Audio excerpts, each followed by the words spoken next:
तुम मेरी मदद कर दो। मेरे ऊपर एक शेर ने हमला किया है। मेरी बछड़ी को मैंने झाड़ियों के पीछे छुपा दिया है। तुम उसकी देखभाल करो। भगवान तुम्हारा भला करेगा। कभी कोई तकलीफ नहीं होगी। तुम तो बोलती हो, तुम कोई साधारण गाय नहीं लगती। मैं साधारण गाय नहीं हूँ। मुझे वरदान मिला है कि मैं कुछ इंसानों से बातें कर सकती हूँ और सिर्फ जो नेक इंसान होगा वही मेरी भाषा समझ सकेगा। यानी कि तुम मेरी भाषा समझ रहे हो तो दिल के तुम बहुत नेक इंसान हो। मुझ पर एक एहसान करो, मेरी बछड़ी को ले जाओ और उसकी देखभाल करो। तुम्हारी बछड़ी वो ठीक तो है ना?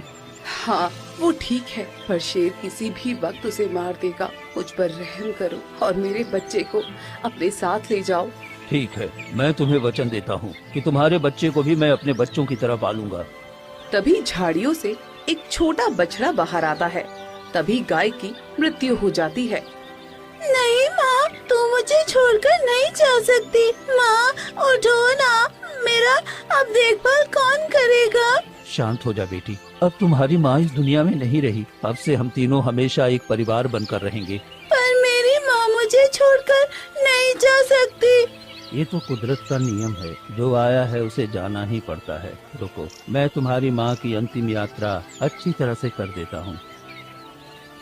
रघु मिट्टी खोदकर गाय को दफनाता है और बछड़े को लेकर अपने घर आ जाता है।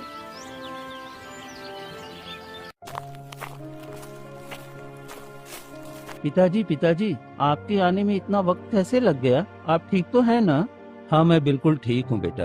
और देखो बेटा, तू कहता रहता था ना तेरा कोई अच्छा दोस्त नहीं है। मैं तुम्हारे लिए एक अच्छा दोस्त लेकर आया हूँ। क्या सच में पिताजी? कहाँ है मेरा दोस्त? ये देखो, एक बछड़ी है, एक गाय का बच्चा है जो बिल्कुल अनाथ है।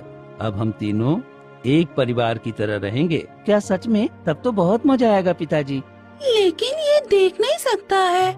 नहीं, ये देख नहीं सकता, ये जन्म से ही अंधा है। इसलिए अब से तुम दोनों एक अच्छे दोस्त की तरह पूरी जिंदगी साथ रहना, और कभी मुझे कुछ हो जाए तो तुम दोनों अलग मत होना।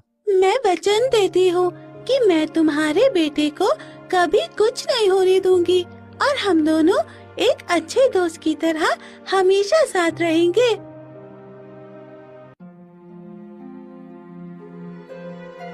दिन रात की मेहनत से धीरे धीरे समय बीतता है और देखते ही देखते 10 साल बीत जाते हैं। ज्यादा मेहनत और बीमारी के कारण एक दिन रघु की मृत्यु हो जाती है।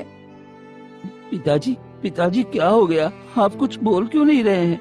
गौरी, पिताजी को क्या हो गया?